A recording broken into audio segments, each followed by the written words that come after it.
welcome back. Here we go again. Here we go. Last Friday of the year. Yes, Wow. sir. Merry Christmas, Happy New Year, yada Yeah, yada Merry yada Christmas. yada. Friday after after Christmas. Not much So going on. zilch. Which is However, fine. however, I did send out documents for an order today for paper cut. So what? They'll read them a week and 3 days from today. No, they actually got them today, and they said I spelled his name wrong. Perfect. Well, we do that on purpose. I'm glad that happened. So then we know that you're at least reading it. Well, at least we know they got it right. Yep. Yep. Yeah, And because that reminds me of Van Halen and their no green M&Ms clause in their contracts. really, Yeah, they just put it in there to see if anyone would read it. So when they would and go to the shows and there were multiple color, whatever snacks, right, they knew that no one read that part of the agreement. So kind of interesting there. yeah, yeah. Those are green M&Ms. We're waiting on 6 to 8 inches of snow Oh tonight. no! Wow. Yeah, kind of sucks. That means I got to go out and shovel. Snow is great right up to Christmas and maybe a little bit during New Year's. But the 2nd and 3rd of January, that's it. Yeah, No more. it's not good for old men either. It gets slushy, it gets dirty, it gets all the bad stuff of snow comes out. It's good first day, Yeah. right? Yep. So I tried something different today. I got my drink, right? Yeah. So I tried that bourbon. You did. That bourbon I got from Yeah, the Colonel something or other. Colonel Taylor. Yeah. Yeah, Colonel Taylor. And I said, okay, I'm not going to drink it straight. It's smooth. I'm not going to drink it straight. So I took a lesson from Dion. You know Dion, right? So I put some Diet Coke in it. Then I gave it a quick taste and I go, nah, that's not right. So I took a half a lemon and I squeezed a half a lemon of juice into it. Into the Diet Coke and the bourbon. Yes. Okay. Did that make it better? That works.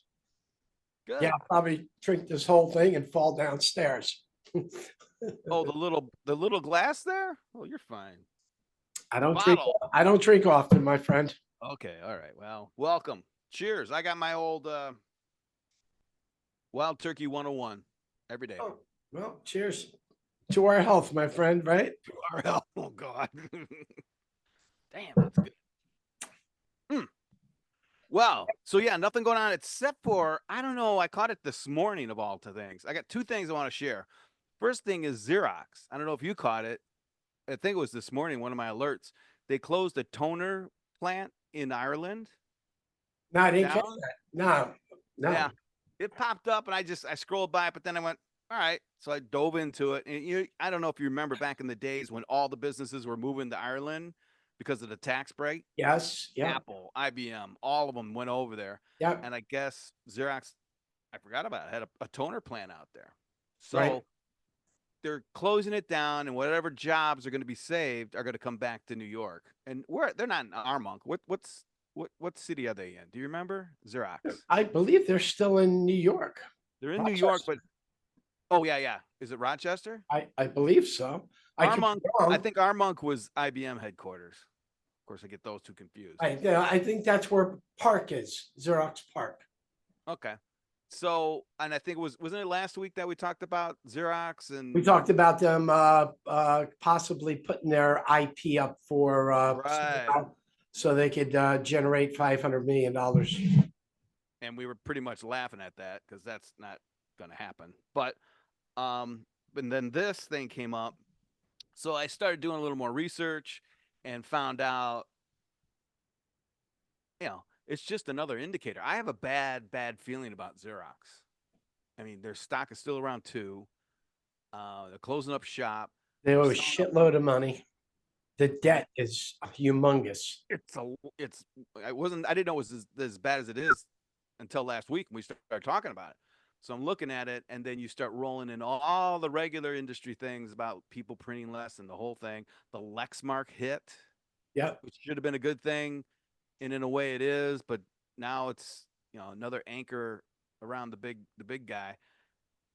And then I don't know who we were talking to last week who was on who said he can't believe they haven't been delisted. And I'm thinking, oh wow, that would be terrible. They got kicked off the stock exchange, but Yeah. yeah, but they're in those waters.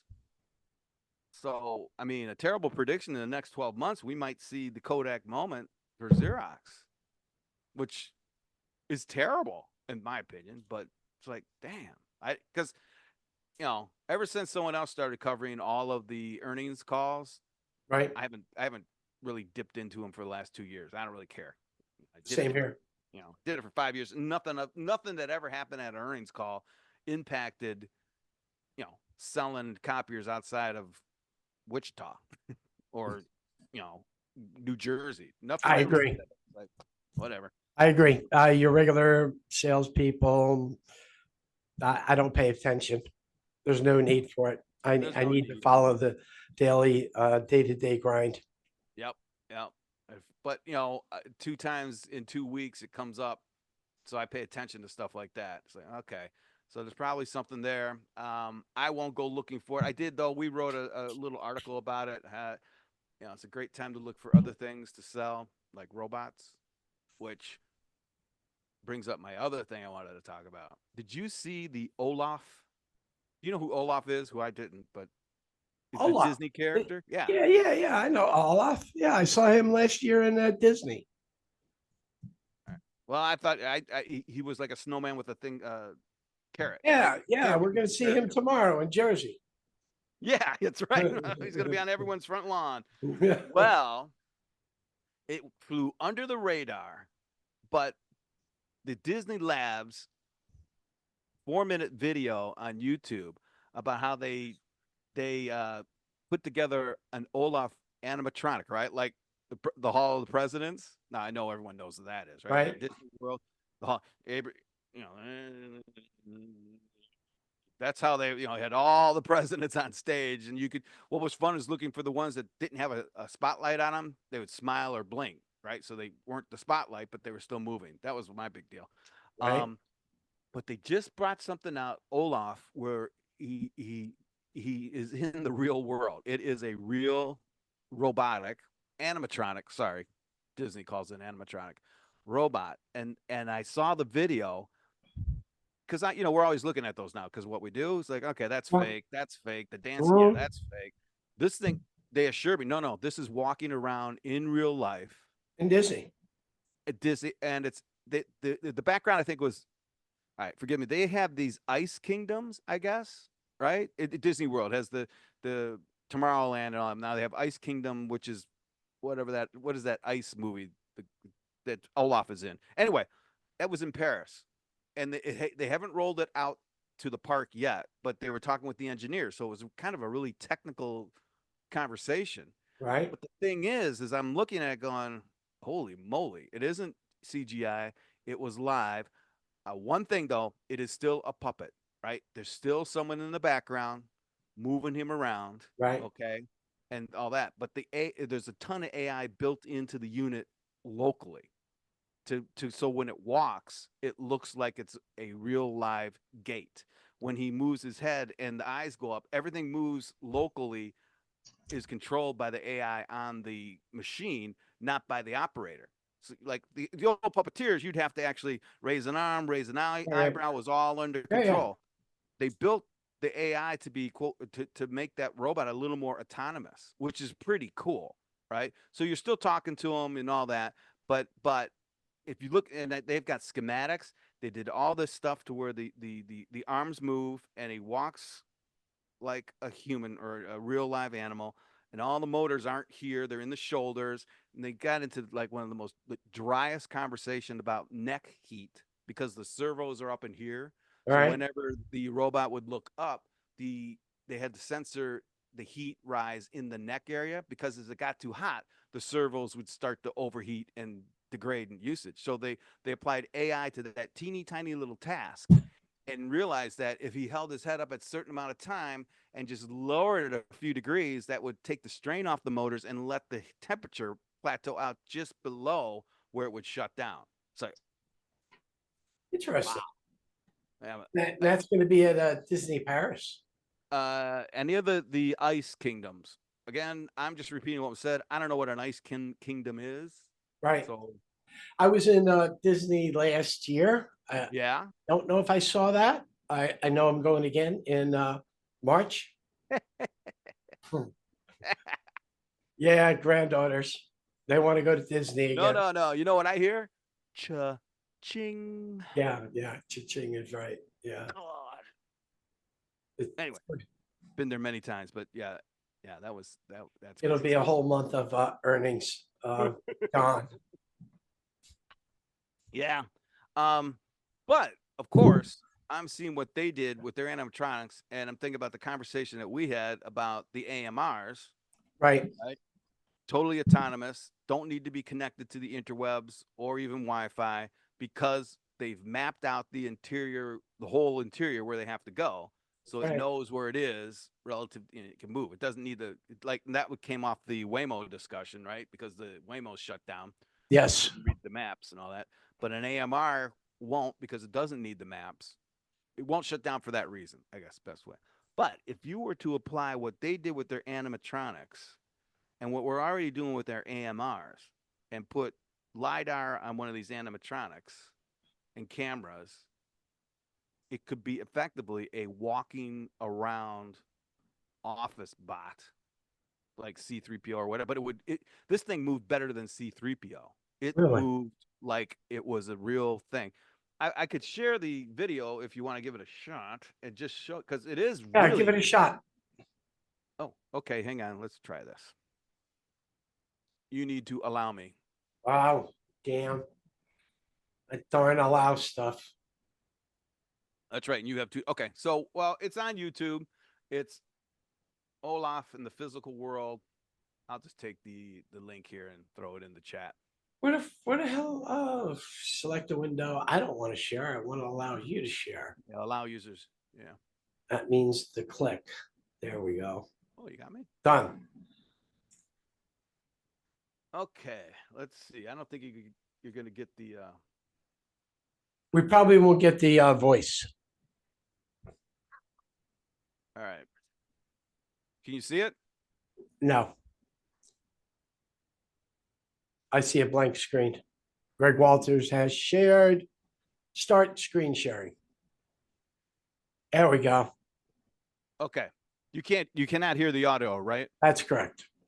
So I'm going to mute it on my end. All right. So here it is. So he's walking. Now, at first, when I first saw this, I'm thinking this is CGI. I'm Right. thinking this is AI. Yeah, yeah, yeah. It's not. So everything, and then you start to look at the little nuances. Now, here's the dude, right? It's not. Pulls the nose. Oh, crap. So yeah, there's a puppeteer back there, but all that, there we go. All the facial expressions and everything are built into the system. I mean, you got all those teeny tiny, the servo motors, Oh, the way it wow. goes back and forth. Yeah, you can see how. I mean, I'm gonna say how the hips are going back. I'm calling them hips because that's the only thing I can call it. But and all of this was recursive learning. It was taught that simulated Right. teaching. It did it in simulation. I think there's a slide later that shows how many times, how it trained. It's here we go. Oh, goodness. This is something I can't show to my granddaughters. Oh, you're gonna ruin it for him. Yeah, I ruined it for him. Well, this part here is how they trained it to walk. So the side on the right is the simulation. The thing never actually walked in the real world. It learned how to walk through simulation. Right? So Yeah, yeah. wow. And this is what it would now see how they don't collide, they walk around, but it's using all of this history to learn how to walk effectively. So I mean this and we're talking about AMRs that can get from one room to the other. Oh, what did he do? Yeah, Hopefully, maybe we need to partner with Disney. yeah. I got a feeling they're kind of difficult to partner with, but Yeah, that's pretty sweet. isn't it? It's like, wow, it's really good. It surprised me. Even that So little in pivot. Yeah. so in 10 years, will Disney be hiring any people to dress up? Won't need to in 10 years. Right. It's going to be heel toe. That's how they did the heel toe thing. So it's Mhm. walking like, geez, oh Pete's. Well, I think Disney will always have a puppeteer in the background. I think they should. They don't want their little robots throwing kids in the fountain and stuff, right? But this kind of stuff, you're moving the robot in the real world, and it is moving in a way that a real world thing would move without the puppeteer having to move here's the neck thing. So it's all being taken care of with onboard AI. The one on the left is the temperature. See how it starts to rise just because he's looking up, just because the neck and the motors and the Yeah. servos and Yeah. everything. And I think on the right, yeah, the right is when it goes beyond specs, and the left is the AI one, and it keeps it down below. And see, it just looks down a little, and that keeps the temperature down. And it figured that out because it uses AI. So wow. Anyway, yeah, Yeah. from Disney, which makes sense. I've been out saying it for a year or two or three or four.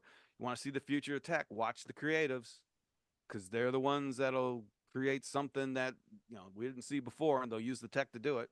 And if the tech helps them there, it's going to help everyone everywhere. Anyway, that's pretty cool, huh? Absolutely. Yeah. Pretty cool. Pretty cool. Mm-hmm. Um, End of year, right? Yeah. Sometimes we put out our predictions. I'm going to share my screen and share those with you as long as it wants to come up on my damn screen. There it is.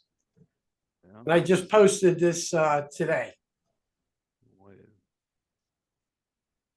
Top 10 I don't see copier. it. And you don't see it? I don't see it yet. No. It says sharing Oh, screen. there it is. Got it. Yep. Yay. All right. What do you got there? I've got mine. I'm working on mine. Haven't gotten them out yet. Go ahead. There you go. So basically, service platform, not a product. People got to work around scanning workflows, IDP, security layers, analytics, uptime, and lifecycle management. Um, Copiers hopefully not going to be the box anymore, but it's going to be the solution. I think that's going to be tough for 80% of our industry to grasp. But basically, it mirrors what happened in IT, Yep. right? Yeah. And then dealers who still sell boxes will feel the pressure. Those selling platforms will drink another drink, Art. Have another drinker. Will feel leverage. Robotics and AMRs enter dealer operations, which we know about already. Yep. I like it. But I've spoken about this before. Yep. Deploy them internally. Start your own internal robotics AMR gig, right? Find out, do all the work in your office on how a copier sets up, how the AMR can help in the setup process, deploy them internally, and then build your IP, right? Yep. Cost per page, losing the cost per workflow. That was pretty interesting because I thought a lot about this. And I think this is true because I don't get the pushback now on cost per page like I used to 10 to 15 years ago. Ooh, what do you mean? Well, before when you called out a machine, they'd call you and said, well, XYZ dealership has a lower cost per page. Oh, And okay. can you match that or can you do better? I don't see that anymore, right? Yeah.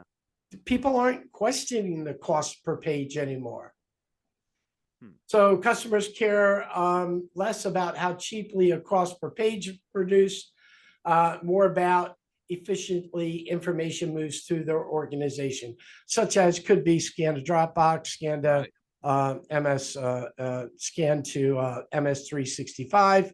Most of my clients, I'm already at one of the discovery questions I ask them, are you currently scanning to 365? Or if you're not scanning this 365, are you using 365? Well, 90% of them say, yeah, we're using Microsoft 365. So the talk then becomes, well, wouldn't it be better if you could walk up to your MFP and just log in and just scan directly to your structure folder on MS 365 instead of scanning back to a folder or scanning back to an email, opening the file, looking at the file, naming the file, and then moving the file? So I've gotten a lot with that. That's helped us to sell additional services. Rico uses RSI, which basically means you can walk up to the copier, you can log in, and once you log in, you can see your MS 365 folder structure. And then you can move the file directly to that folder. And in other instances, you can actually print from documents from 365. From out of the folders? From out of the folders, yes. Okay, that's pretty good. So okay, cool.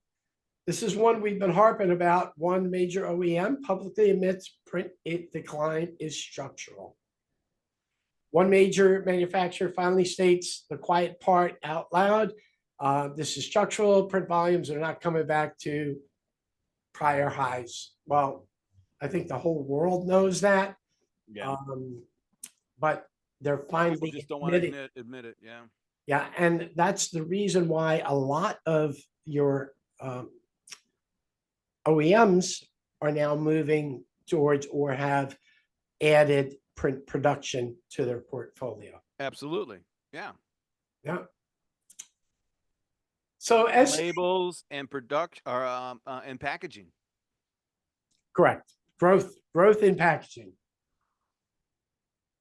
But a lot of manufacturers haven't taken that on yet. No.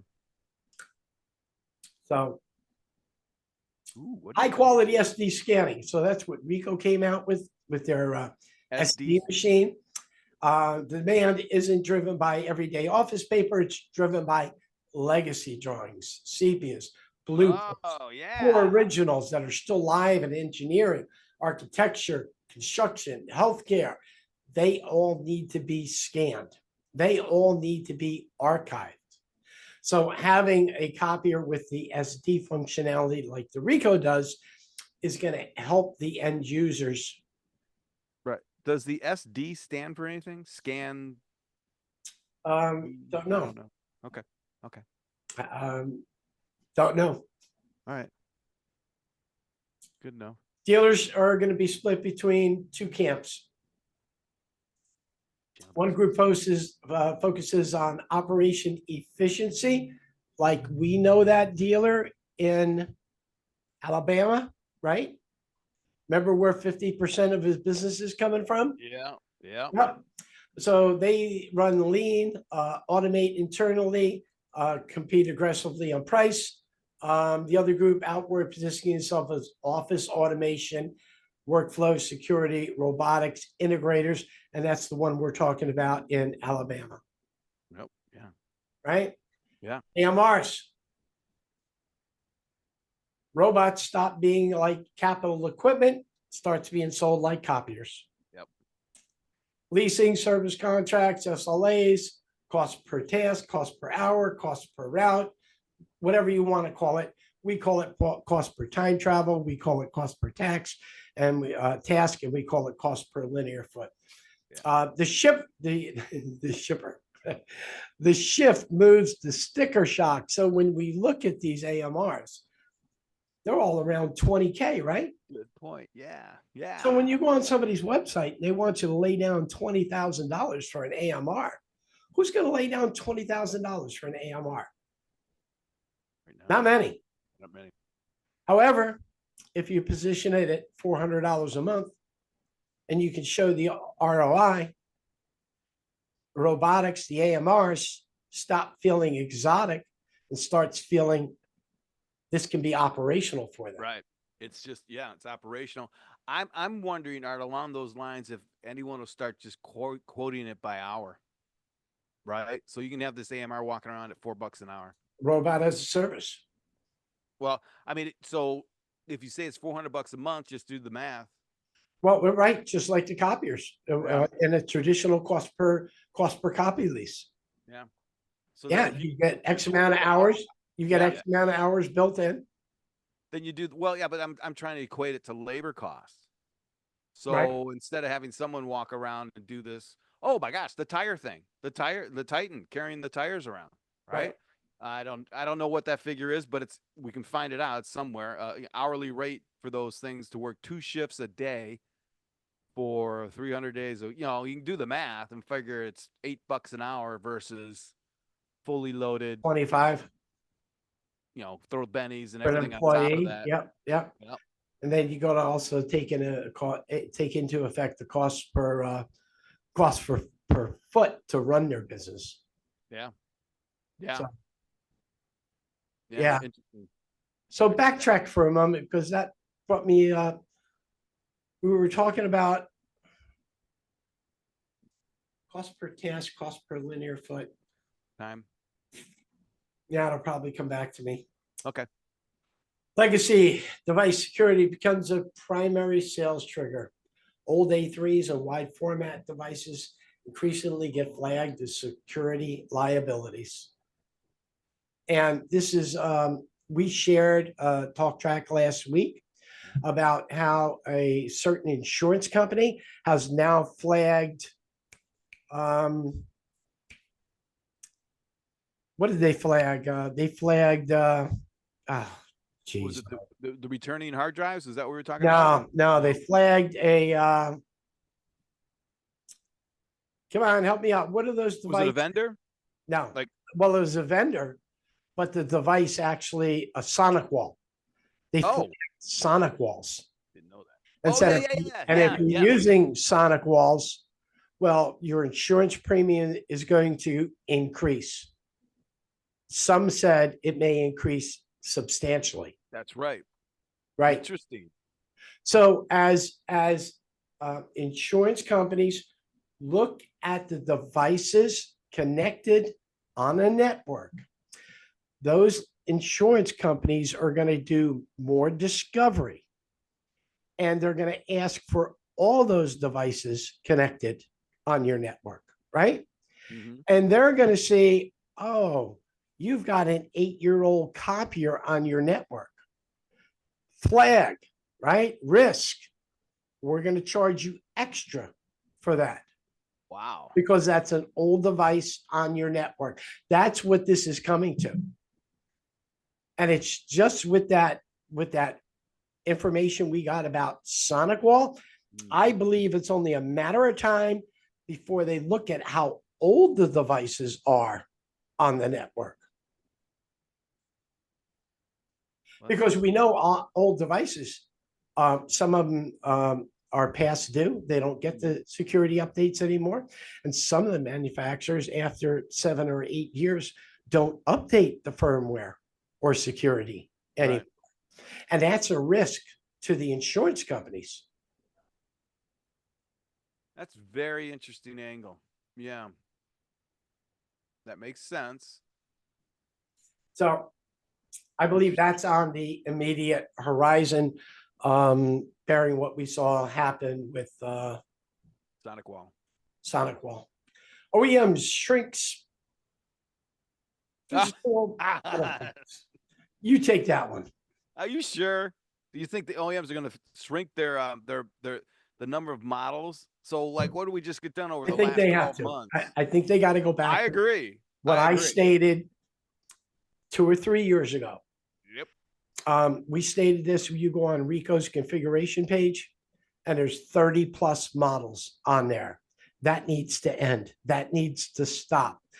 And a good point is this simplifies manufacturing inventory while creating recurring revenue. But not only Dealers benefit from easier quoting and fewer mistakes. I can't tell you how many times I make a stupid freaking mistake On the configurator. Yeah. on the configurator or transferring the configurator to the order document, right? Uh, Yeah. I make, I have issues with stairs and steps and stuff like that. Well, that happens with all the different models, right? Yeah, that finisher needs that. What do they call it in between the machine and the finisher that you had to have, or the Bridge finisher unit, wouldn't? bridge unit. Yeah. Yeah, there's all sorts Internal of stuff. don't need, Yeah, just make it standard, make it standard, make it one box.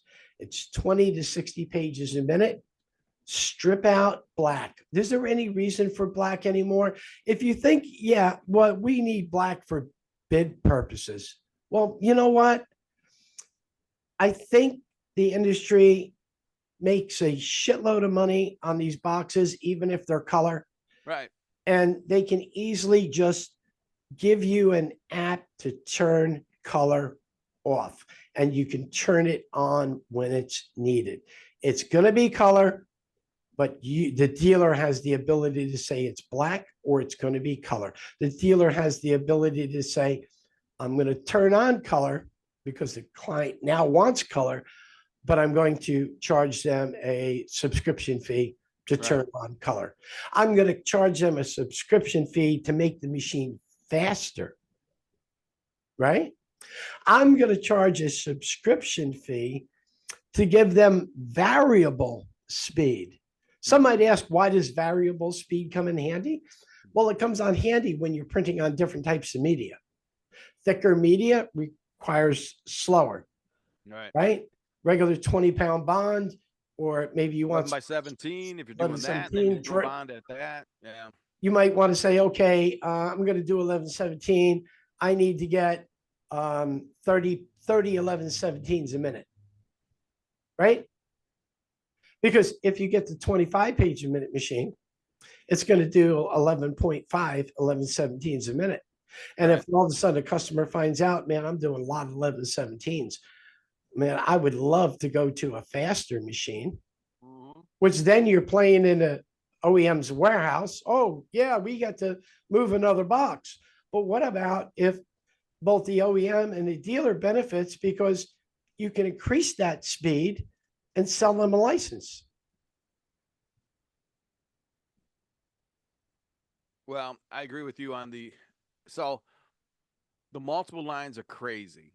And I'm betting that the actual manufacturing process is still the same, that the units come off the line almost identical. I've It's heard just, that they use different engineering groups for the black machines and for the color machines.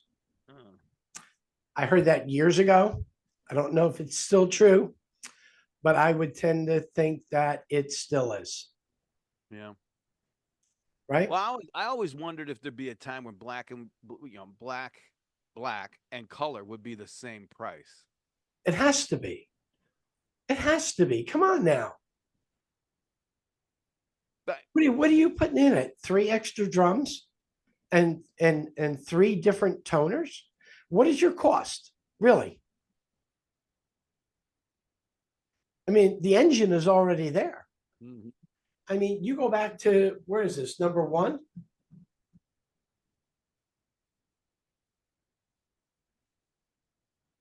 The engine will matter, Yep. but only as a stable foundation. So we move to 10, robotics. Dealers become the human service. Oh,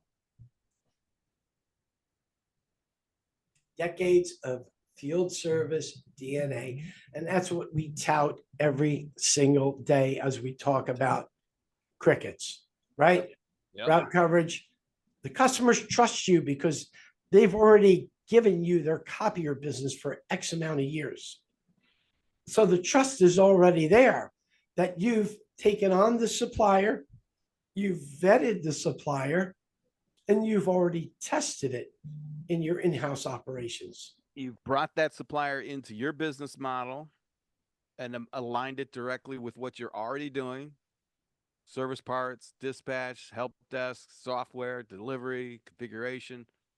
It's an easy match. So yeah, you're right. The customer already trusts you, hopefully, and Yep. you're just bringing out more office technology than you had before. That's it. That it's not a big miracle thing. Stretch. Right. Yeah, yeah, 2026 will be remembered as the year print disappeared. I still think we're probably 8 years away from that. yeah.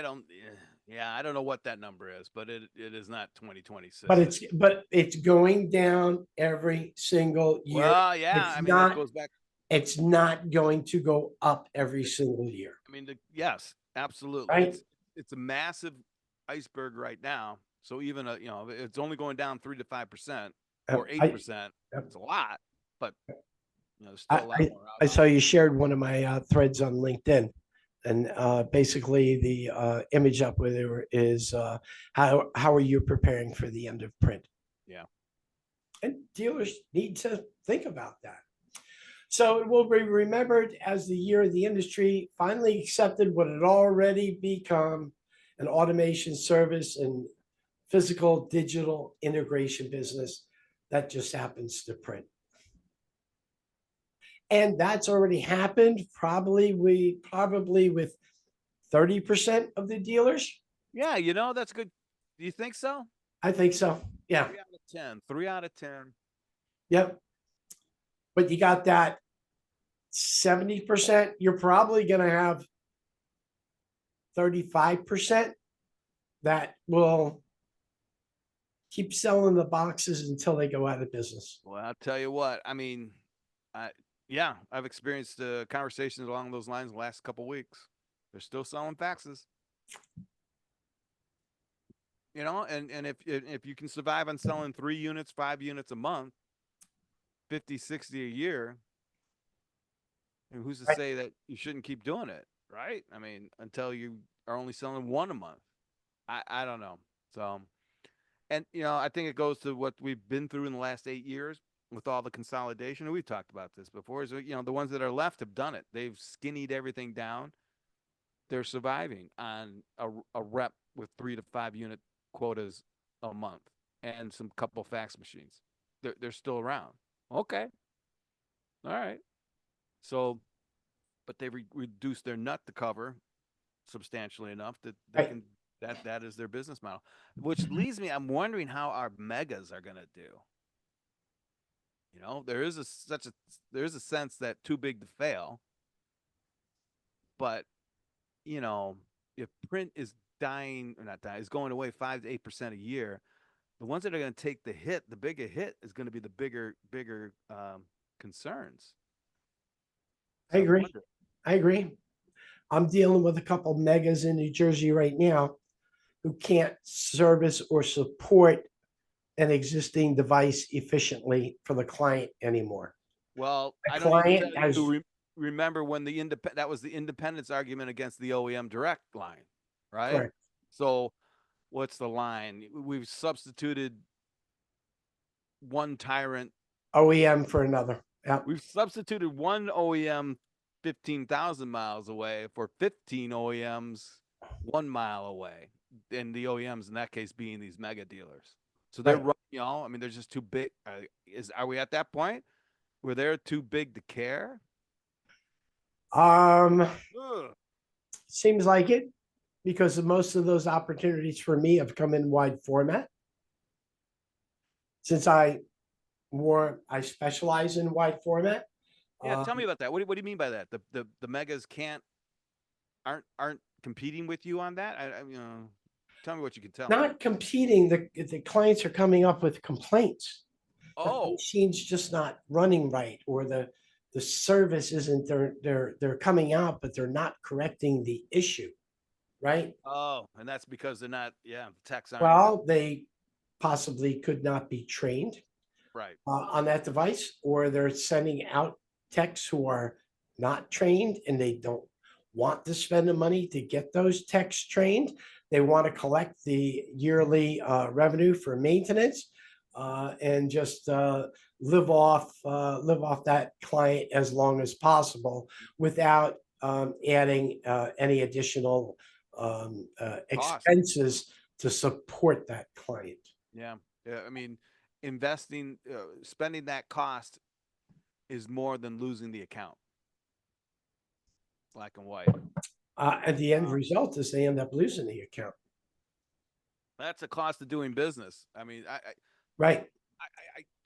it's hard. I mean, boy, this really sounds like the old days when the So, OEMs would come in with their oh, directs. well, then you ask yourself, well, where the hell is the salesperson? Oh, Because the salesperson could intervene. The salesperson could say, all right, listen, I understand you're having problems. However, I'm going to get my team on this and we're going to correct the issue for you. That's not happening. I agree with you 100%. It's not happening because the megas can't pay their salespeople to do that. Or the The salespeople salespeople, don't want what to do it. they don't want to do it. They're not Right. paid to do it, and their sales manager isn't going to let them do it. You got to do your 100 cold calls every Tuesday and Thursday. You don't have time to go out and make sure that your customer that we already got signed and paid for. We're not going to put any more sales overhead into that, customer service side. That's going to Correct. fall on your service department, your service manager, your help desk, your support That's staff. probably the biggest issue facing the megas. Yeah, And you may boy. see a slowdown in the next couple of years with mega acquisitions because they may be finding out that it just wasn't their cup of tea that they had hoped for or what they wanted. Well, yeah, some of those megas like they've been around for at least 10 years now, right? They Oh, they're no, no. outside. They've been around for a long, long time. You're absolutely correct. Yeah. But So they're what outside of the VC bubble. Yeah. they are But what I'm saying is they could be they may have already peaked, I guess is what I'm trying to say. correct, correct. But they've bought Uh, all those pages and now they can't um, capitalize on those new clients that they got to continue doing business with them. right. They're losing their investment because, yeah, we got all these pages, and our future hope was we're going to gather more pages from Well, these clients. And that's not happening because of actually what I see. I've seen 3 accounts in the last, actually 4 accounts in the last 90 days. that are suffering from those customer service issues you're Yes. Yes. Yep. This brings up a really good point that I hadn't actually looked at because whatever reason, personally, I don't focus on the bigger guys because they know everything. I've said this a million times. Well, they don't know Just everything. ask them. Well, no, no, they do. You ask them, do you know everything? They'll say yes, yes, we do. Okay, but Then why aren't you helping your clients? they're not because well, that's a whole business decision. But there's something more going on here. The IT angle, right? The expansion of our industry means that we go in to manage the entire network, quote unquote, whatever. And I Well, think we met someone a couple weeks ago that actually did shift what high 80% of the revenue is from managed services, IT services. yeah, But I know I can on every one of our big megas, they all heavily invested in IT services, meaning staff, support staff, building a knock. Ops. Yeah, Remember when everyone was building their own knock? I yeah, mean, these weren't little, these are huge investments. yeah. And I I don't know how they cover their cost on that. They cover, I take that back. They covered their cost by selling more copiers. Correct. That's so, but that's got to end.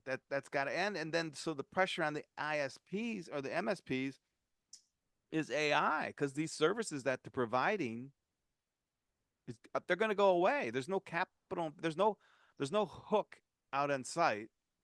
There's no hardware hook in there. Your clients can just go away in a heartbeat because you're providing Go nothing but away, or if they have somebody talented on staff that knows AI yeah. AI is going to and take that. basically figure out 70% of their issues.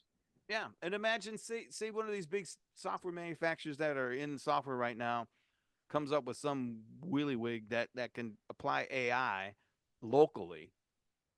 buy Right. once, use forever. It'll take care of your security. It'll take care of your network traffic. It'll take care of your when your machines go down. And that's just now because someday soon these machines won't go down because they're all have their own AI embedded into it. No ROMs, they're AI in there, and it can fix it. Oh man, I didn't even think about this. Yeah. Manufacturers, copier manufacturers definitely need to Wow. not have enhanced AI, but they need to embed AI in Well, their systems. one And of we talked about my this big last week. yeah, and my big statements is you don't put AI into your process, right? You don't shoehorn AI into your Excel spreadsheet or into your Windows.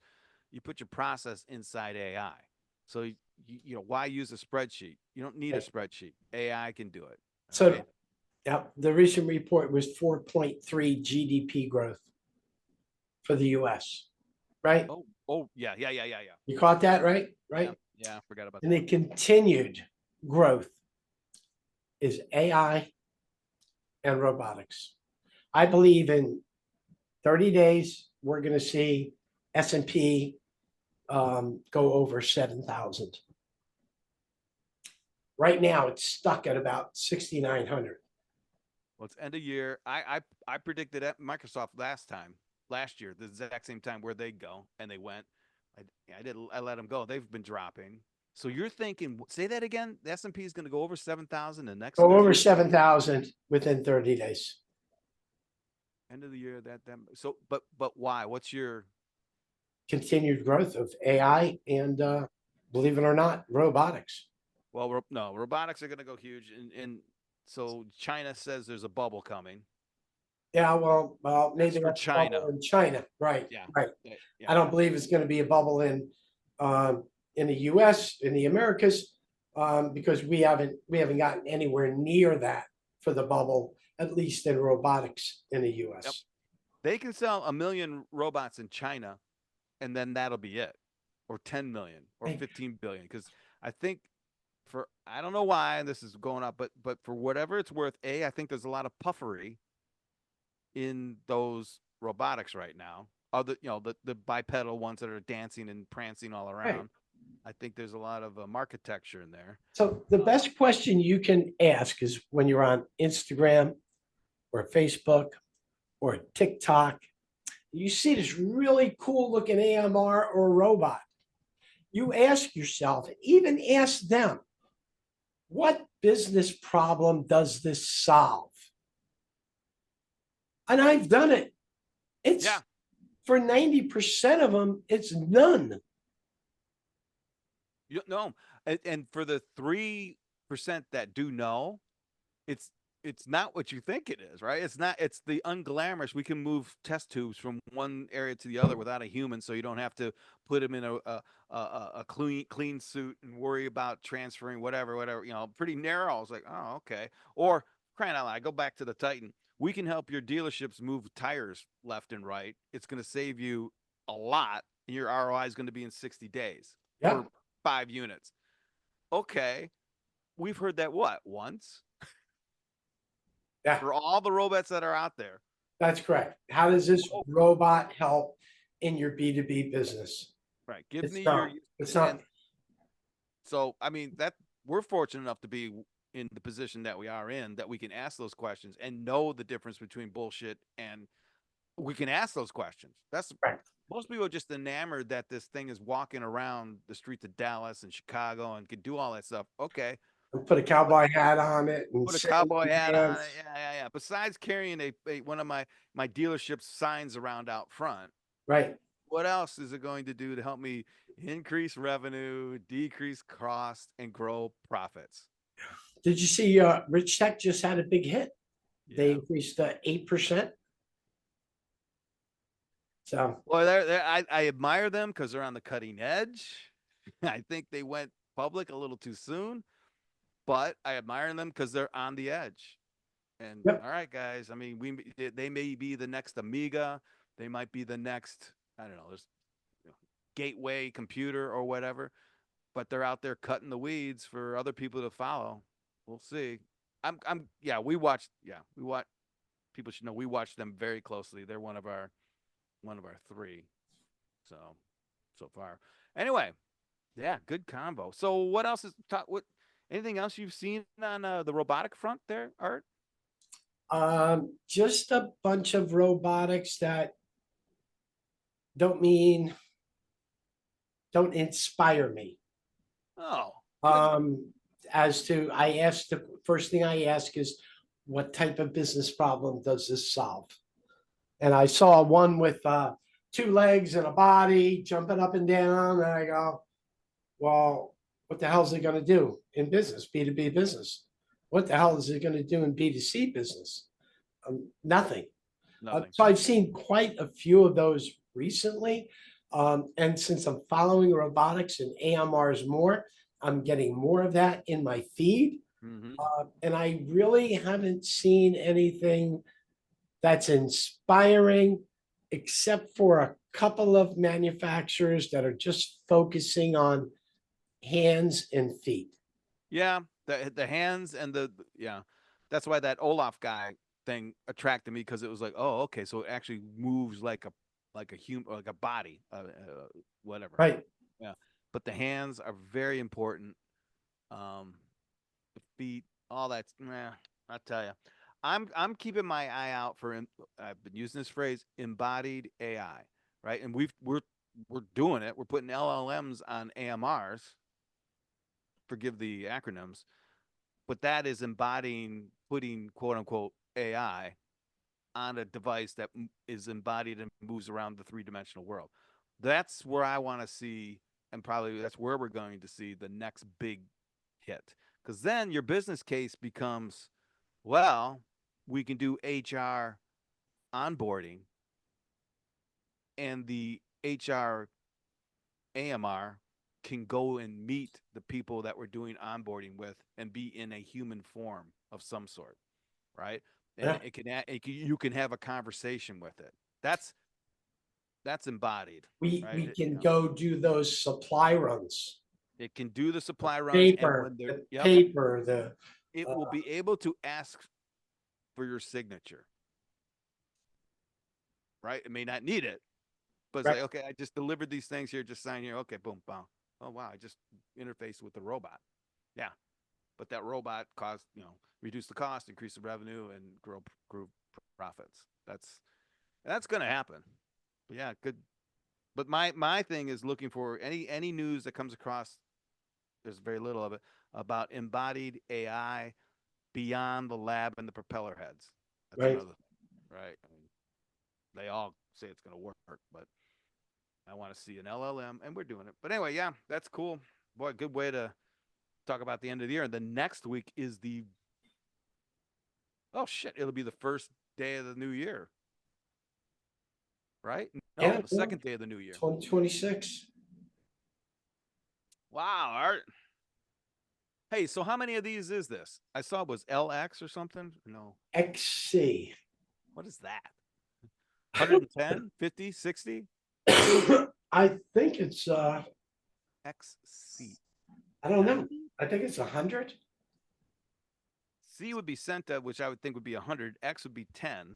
So the smaller one is in front of the bigger one. You subtract this would be 90. But I don't know. It's maybe it's 90. We got to have Celeste back on too one of these times. It says here it stands for cross country. Well, that's not right. No, Here, let me ask her. Roman numeral?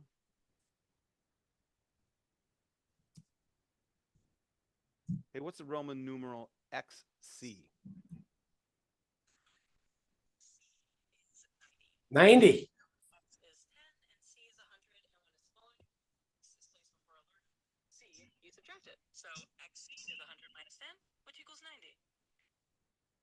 I'm amazed. I remember that.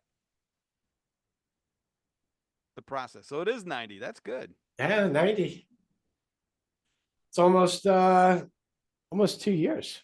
2 years, and that's informal. I mean, we've been doing this crap for a while, but this is cool. Yeah.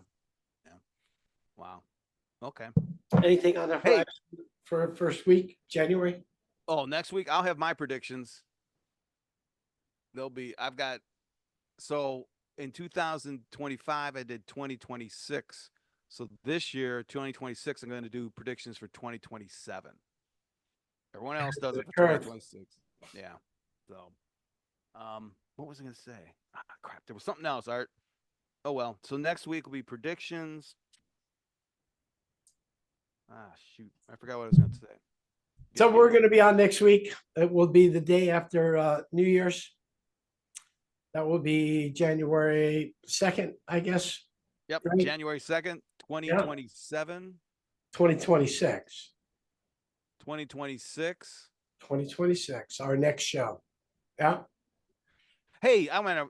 So Atlas 3i blind did the Earl, did the world end? World didn't end. You sure? Not We're not yet. on a separate timeline or No, no. I didn't hear of anything substantial. actually I didn't either. Right. However, we are getting a lot of snow in Jersey, if that might. Like that never happened before. That's another thing. I remember blizzards in 1975 and 1976. 1975, 1976. Yeah, we got inundated with snowstorms. I can remember one time, I think I was 17 or 18, and I was driving around in my Ford. I don't know what model Ford because I had many of them. And I think it was a blizzard and it was 12, 15, 18. I was still driving my car around, Yep. probably stoned. And I finally got to the point where, man, there's so much snow. I just drove my car into a snowbank and I walked home. Wow. Thank God the walk home wasn't that far. But I do remember a couple of days later, I had to go and dig out my car that was snow plowed in. Plowed in, yeah. That was not fun. No, that's the good because I remember having to be, snow was above my head, right? And the snow plows and the drifts were huge. Right. And it was all rear wheel drive. You had winter Yeah, tires, yeah, yeah. You get snow tires, right? got your snow tires, With which the were great. studs. Yeah, and Yeah, your dad would change them out like in November. yeah, Yeah, yeah, that just in doesn't happen case. anymore. No, and it was rear wheel, so you would make the tail end whip because that's how you went through a turn. You're gonna fishtail it out and fishtail it in. I remember that learning how to drive in the snow. Uh-huh. And some of the best, right? Some of the best things you could do to drive in the snow Hmm. is to get in a parking lot and start and do 360s. And you could Because do it. No one got in trouble. when nobody got in trouble, but you could figure out, okay, I can straighten the car by doing this or by doing that. But in the meantime, since it was such a big area, you had no problem of hitting something. That's how you learned. You steer into the turn. Remember that? If you Oh, start to feel it losing it, you don't overreact. stay calm. Stay calm and turn into the slide, and then all of a sudden, and it works. Like, okay, I can do this. Yeah. And but but then front wheel drive came, and front wheel drive. I remember going, all right, we can drive through snow with front wheel drive. I was really surprised how easy much you never fishtailed because the Yeah. physics and all that crap. Yeah. But then cruise control and all wheel drive, and then the tires that don't need to be changed every winter and stuff And like now that. everything is four-wheel drive. Everything's Everything four wheel drive, is, which is is great. four-wheel drive. I love it.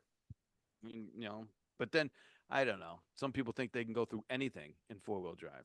But how does that help you in Florida? Doesn't. Right. No. And it's more like a Subaru four wheel drive. It's not a Land Rover or a Jeep four wheel drive, which it's smarter, displaces the all that weird traction shit. Yeah. Which is now we're talking. I think it's fine, but now when I had the Land Rover, if you had one little error, all your Cooper or your super cool functions went away. So you couldn't even drive it manually. It was just a terrible piece of shit, piece of junk. It's like, what the hell? I want a real four wheel drive that when you have to, a lever to lock the hubs, and if it's not traction control, that's okay. At least they're all spinning, and it's got differentials. But anyway, but the best. Oh, now we're talking. Subaru was the best one for streets. You know Subaru's motto 30 years ago? I forget the They safer. they did away with it. Ooh, Inexpensive and built to stay that way. that's a pretty good one, but It's gone yeah, because no longer is it inexpensive. yeah, yeah.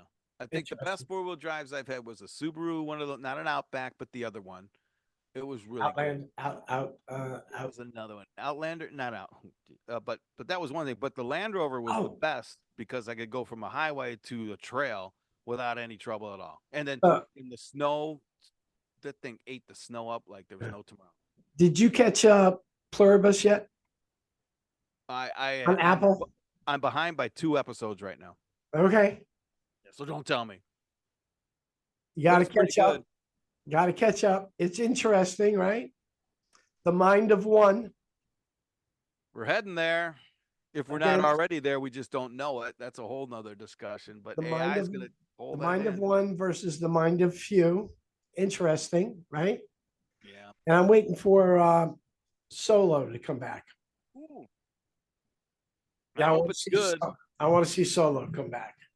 The Mandalorian's got something I think coming. I liked the Mandalorian as a movie. I think was well, it might not be till spring. I'm not up to date on that. And there's another one, I believe, Andor just came out with another. Andor was pretty good. I haven't caught that. Yeah, I haven't caught the last. No, I think I finished it, but I think they call it the Star Wars for adults because Okay. it's pretty thick. So Have you okay, caught Mayfair Witches? no, what is that? You should catch it. You should catch it. Where's it at? What is it on? It's not on Apple. It's on Netflix. It's got, Mayfair. 2 seasons. Second season just came out, and it's got one sec. I should know this, but I don't. I'm looking it up. Witches, you say? Yeah, witches, devil, crap like that. All right. I'm just breaking out of my Christmas movie mood. Come on. Usually around the holidays, I try and watch all of the Lord of the Rings. Oh, really? Yeah, all of them. So I get, but every year I've done it, I go, well, that's pretty good stuff. That's still good. It's a thriller series, Mayfair. Okay. and you're gonna love who's involved. I don't know. I love an awful lot of people. Alexandria Daddario. Wait a minute. Where's she from? What other stuff has she done? She's done other stuff. I know that name. All over. She's done a lot of stuff. Um, Dang. Not well, all right. I'll have to watch it tonight.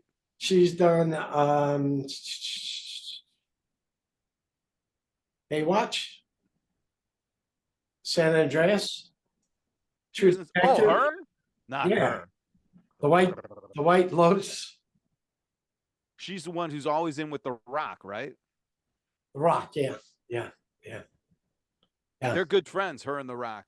yeah. Good flick. So far, the series got better towards the end, and I'm watching season 2 now. Season 2 seems to be interesting. All right. But of course, you and I like all this, how can I say, sci-fi type stuff. Yep.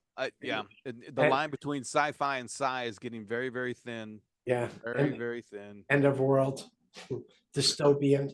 Dystopian stuff. I don't believe it. I like to watch it, but yeah, there was what was I gonna say? There was another one I wanted to tell you about. But yeah, all right. So that's good. Oh, I just finished Stranger Things. Is that the right No, I name? didn't finish it, so don't blow it out for me. Adequate, completely adequate. Yeah. Actually not I'll leave it at that. Yeah, I can't give you a plot away, but it's all right. You know what I didn't like Hmm. personally?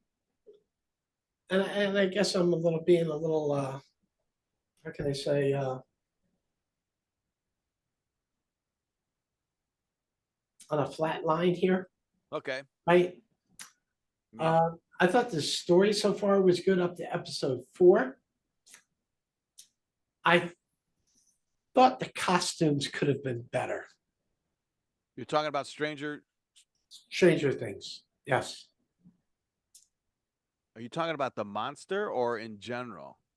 in general. Yeah, yeah. They try and stay within the was it the 80s or 80s, right, yeah, they right. try and stay there and Yeah, I remember a whole hell of a lot of people dressed a lot better than that in the 80s. well, what got me is they pull the 70s into the 80s. It's like I look at it sometimes and go, that's from the 70s. That's from the 80s, right? There's Mhm. something that unless I'm remembering it wrong, which is totally possible, but I Well, remember there you know being what? Depending upon where we grew up and how we grew up, the 70s kind of melted with the 80s. yeah. The 80s melded back to the 70s, and all depends on some of our extracurricular activities.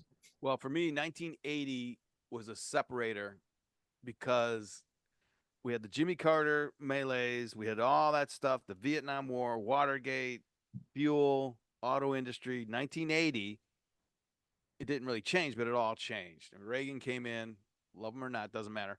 But boom, then stuff started to change. We had that 2 year recession. 80 21% interest. Jesus. Mm-hmm. Yeah. It's like, what? Yeah. Yeah. 21%. Yeah. It would drive people today Can you nuts. imagine if you had 21% interest today? They're Oh, jumping out of the buildings by now. That's especially nowadays with the but the government has ruined, what is it called? Was it the rule of 72? Mm. They've I know ruined. what you're referring to, but I don't remember exactly what it is. But I know what you're referring to. You would invest X amount of money and it would double in X amount of years. Something like that. I could be wrong. I Well, probably no, that the am wrong. 70s did that. Nixon took us off the gold. Carter did a bunch of stuff. I remember that. And then Reagan, for all his good things, there was some stuff he did that kind of jacked the whole system up. But you know, they're all doing what they thought was the right thing to do at the Ah, time. it was the rule of 73. Typically refers to a financial shortcut for estimating investments, doubling time 73 divided by the interest rate, Right. offering better accuracy for higher returns over 10%. Then the common rule 72. I guess I You were right. kind of But right. I mean that no longer applies, right? No, because the interest rates are, I'm no financial analyst, but because the interest rates are so freaking low, right? Shit, they were at zero for a Right. long time. How do you make money on freaking zero? Yeah, I don't know how. Well, you make it. you build a bubble. What do you put a tranche together Well, where it's all negative? your money goes into stocks and S&P and NASDAQ and everything else. Yeah. Maybe that was my